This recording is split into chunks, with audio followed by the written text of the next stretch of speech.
Thank you so much, Minister Gan, for that very insightful opening address. Thank you.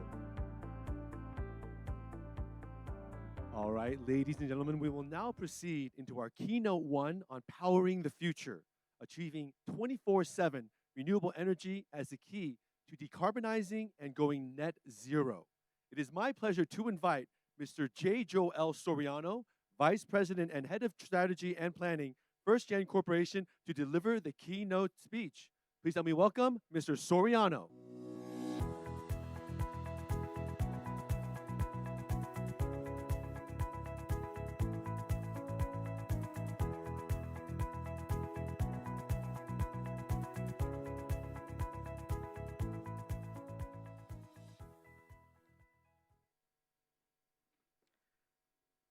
Good morning, distinguished guests, ladies and gentlemen. It's an honor to be here with all of you today. Engineers, developers, financiers, policymakers, and advocates. The people actually building the pathways for our energy transition. Let me begin with a story from home. A few years ago, the Bicol region in the Philippines was hit by Typhoon Rolly. That region in particular is quite special to me. I had the privilege of personally managing our Bacman geothermal facility there, a site tucked in the mountains between the provinces of Albay and Sorsogon. When I heard that Typhoon Rolly was approaching with 395 km per hour wind speeds and severe rainfall, I feared for our facility and the surrounding communities. True enough, the storm left Bicol in chaos. Communities flooded, homes destroyed, and power lines down. Darkness stretched for kilometers. Yet within hours of the typhoon's passing, lights came back on, thanks to our power plants there. Years of upgrading cooling towers, reinforcing pipelines, and fortifying our power plants paid off. The preparation allowed Bachmann to launch an emergency islanding operation that powered parts of the region when it mattered most. While other plants waited for fuel deliveries or repairs, Bachmann was already helping to reconnect communities. That experience reminded us of something very fundamental. Renewable energy, when managed well, doesn't just decarbonize the grid, it safeguards lives, communities, and hope. The people around Bachmann saw firsthand how geothermal energy anchors resilience and how climate action and energy security can go hand in hand. At First Gen Corporation, together with our geothermal subsidiary, Energy Development Corporation, and our energy services subsidiary, Pi Energy, we operate around 3,700 megawatts of installed capacity, about 1,650 megawatts of it which is renewable. First Gen is the Philippines' largest renewable energy producer and the only major player with a zero coal portfolio. Our platforms, geothermal, hydro, solar, wind, and battery storage, serve needs ranging from industrial power to rural electrification. Our group's mission is simple but bold: to forge collaborative pathways for a decarbonized and regenerative future. It is this mission and purpose that compelled us to never own a coal fired power plant, and why we chose to sell down, quite recently, our gas portfolio to focus and accelerate growth in renewable energy. Our firm belief is that decarbonization and development are not opposing forces, they are partners in progress.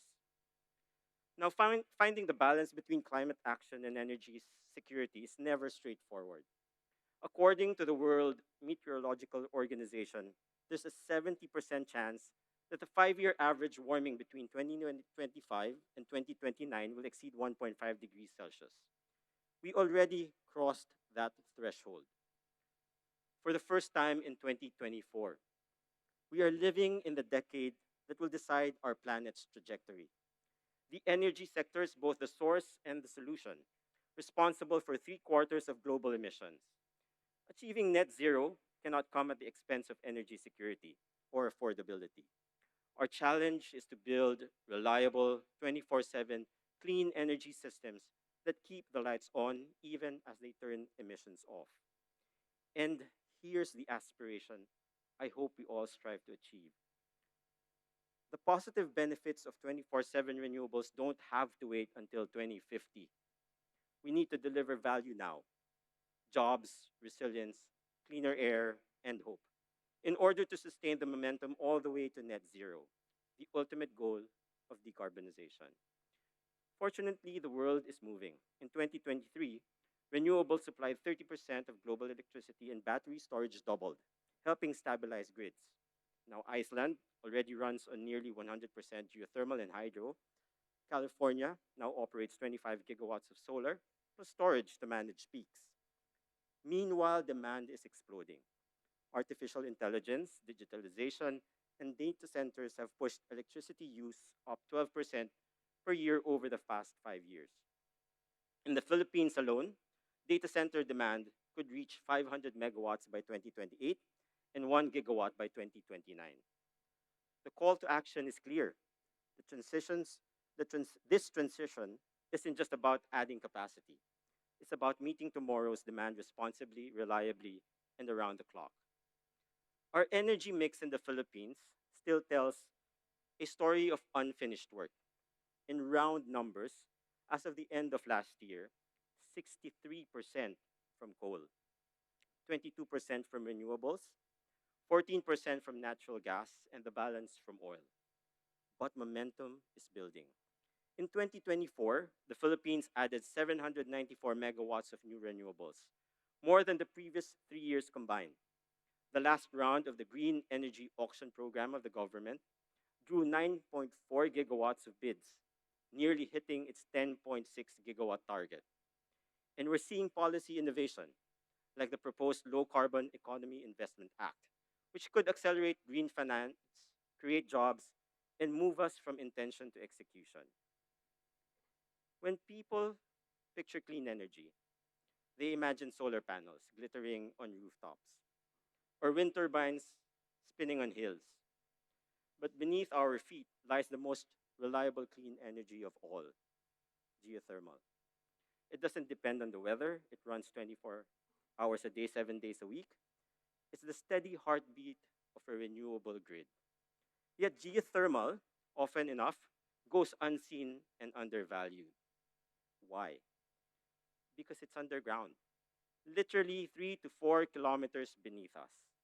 And because regulations and incentives were designed to support more recent technologies like solar and wind. Countries sitting on the Pacific Ring of Fire, like ours, share the blessing, but also the same obstacle. Our regulatory framework need to support the expansion of the right energy mix, not just the scale up of newer technologies. In the Philippines, for instance, our regulatory energy regulatory commission still applies a fossil fuel pricing model to geothermal. It's like asking a marathoner to race under sprinter rules. They're built differently, but both are athletes. The same challenge shows up in how we roll out renewable programs in general. Take our Green Energy Auction Program, or GAP for short. It's a strong mechanism in principle, a transparent way to attract private investments into new clean capacity, but in practice, it has taken longer to take off than expected. The Department of Energy only issued the formal notice of, for its fourth round in March 2025, with the auction proper scheduled in September of the same year and results released in October 2025, almost 2 decades after our Renewable Energy Act first passed. If we want more geothermal in the mix, regulations must recognize its uniqueness, its upfront capital intensity, its baseload reliability, and its long lifetime of service. When frameworks recognize all clean technologies have a role to play, capital will flow and unlock potential for a 24/7 clean and renewable energy future. At First Gen, we're building an integrated portfolio designed for reliability. Geothermal and hydro provide steady baseload power. Solar and wind act as complements throughout the day or night. Hydro and battery storage handle balancing requirements. Together, these create a diverse, complementary, and resilient system, the kind of portfolio countries need to keep clean energy, stable, and affordable. Now, this isn't theory, it's already happening. Allow me to share another story, that of Analog Devices, a US based semiconductor manufacturing company whose Philippine facility produces high performance analog and mixed signal integrated circuits, some of the most advanced chips in the world. It's one of the largest semiconductor facilities in the country, and like most in the industry, a significant portion of their operating cost comes from power. We first engaged Analog Devices back in 2016 when they were selecting a retail electricity supplier. The conversation back then was purely about price, how competitive we could be. After several negotiation rounds, it came down to two suppliers. We gave our best offer and outbid the competition by a hairline. Soon after the contract commenced, the partnership grew beyond price and our relationship evolved. We collaborated on a number of initiatives: Philippine native tree growing through our Forest Restoration Program, solar rooftop solutions, and learning sessions and renewable energy policies. Since then, Analog Devices has renewed us with us 4 times. And for the past 3 tenders, they've required that all their power come from renewable energy. Their former managing director explained it quite well. One, RE now makes commercial sense. Two, their customers require it. And three, their employees demand it. That's how change happens from price to partnership to purpose. And it shows that 24/7 renewables can create value long before we reach net zero. What's inspiring is how we're now having more and more of these kinds of conversations with other customers who want to do the same. Food companies like Mondenisin, manufacturers like Unilever and HCG, green real estate developers like Arthaland, most recently, the country's flag carrier, Philippine Airlines, and even data centers that need round the clock clean power.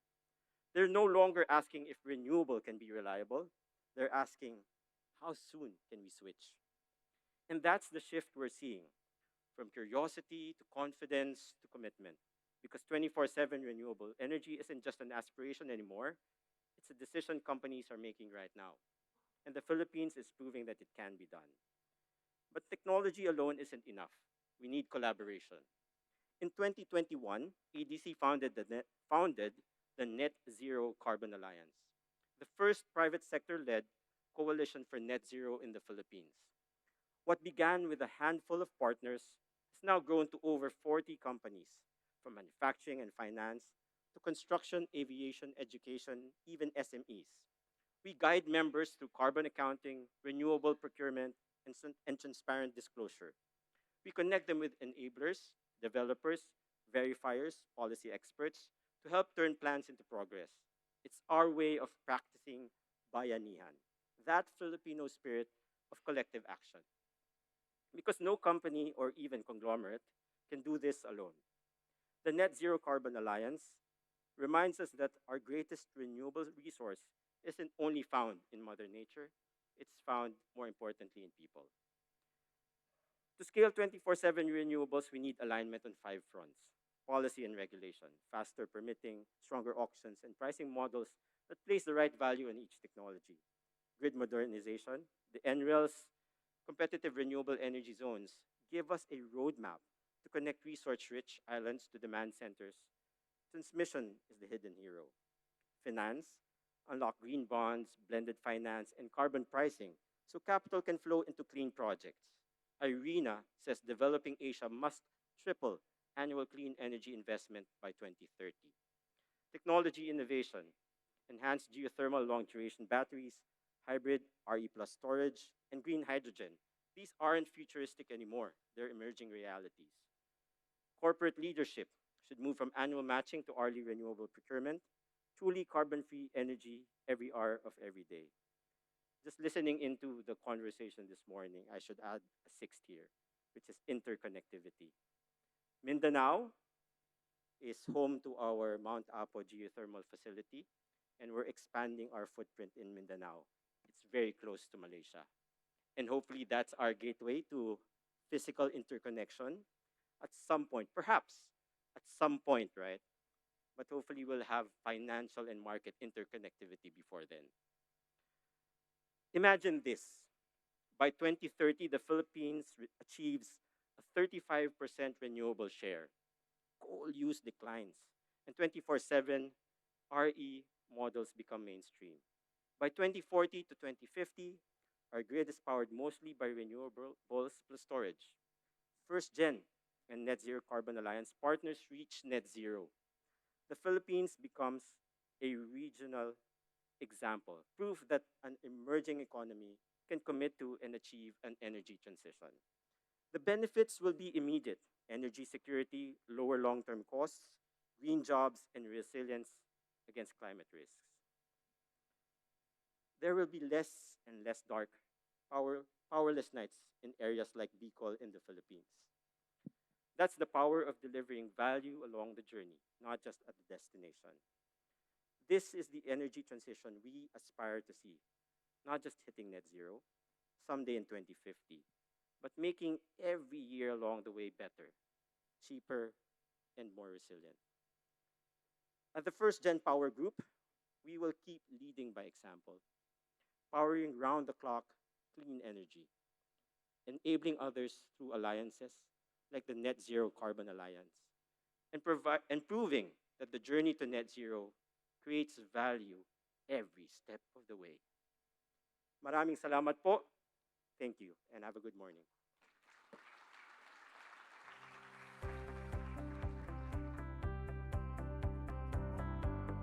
Salamat. Thank you so much, Mr. Soriano. Ladies and gentlemen, thank you all for joining us for this opening ceremony. Before we announce the refreshment break, may we remind you that the Clean Energy Leaders Dialogue, or CELD, in short, will begin at 10:30 a.m. in this ballroom with an opening keynote by Mr. Hideaki Iwasaki, Director General, Sectors Department 1, Energy and Transport Sectors, Asian Development Bank. May we invite everyone now to enjoy coffee and tea at the exhibition hall located opposite this ballroom. Thank you very much once again, and please enjoy your break. We'll see you back here at 10:30 a.m. Thank you.